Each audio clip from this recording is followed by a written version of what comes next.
In 1923, the richest men in America met in a Chicago hotel, steel kings, bank presidents, the head of the New York Stock Exchange, more wealth in that room than the U.S. Treasury.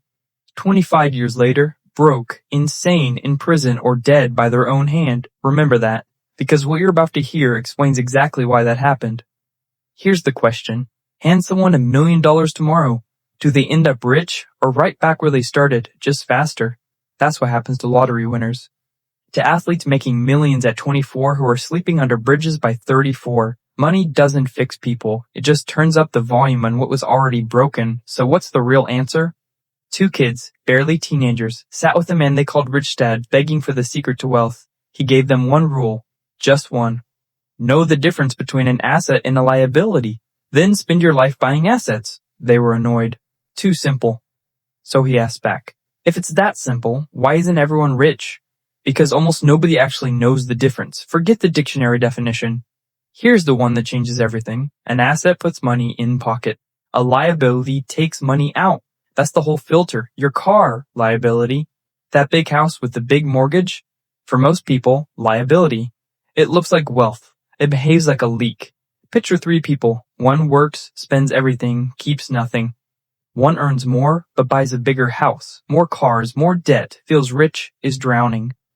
One does something completely different. Money flows from assets into their pocket, not the other way around. Stocks, property, businesses that work while they sleep.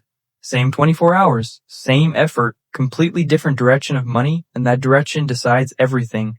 Here's the trap that catches almost everyone, because it doesn't feel like a trap. It feels like winning.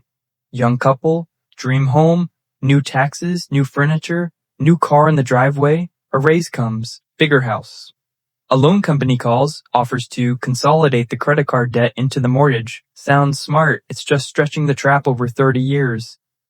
You can get every promotion, every raise, do everything right, and still lose this race because your expenses are sprinting right alongside your income. There's an old idea about 3 powers, the sword, the jewel, and the mirror. Weapons, money, and self-knowledge. And self-knowledge was considered the most valuable of the 3 because most people never stop to ask themselves, does this actually make sense? Or am I just repeating what everyone else says? Diversify. Your house is your biggest investment. Nobody checks it in the mirror, so how do you know when you've actually made it? Not net worth. That's just guesses about what your stuff is worth. The real test, if you stop working today, how many days could you survive on what your assets alone pay you? Close that gap, and you're free. Leave it open, and one bad month away from panic, no matter how big your paycheck is. One line sums up the entire lesson. The rich buy assets. The poor only have expenses, and the middle class buys liabilities while calling them assets. That's not a money problem. It's an education problem. And next chapter goes even deeper into how the wealthy build businesses that legally pay less tax than you do. Subscribe so you don't miss it.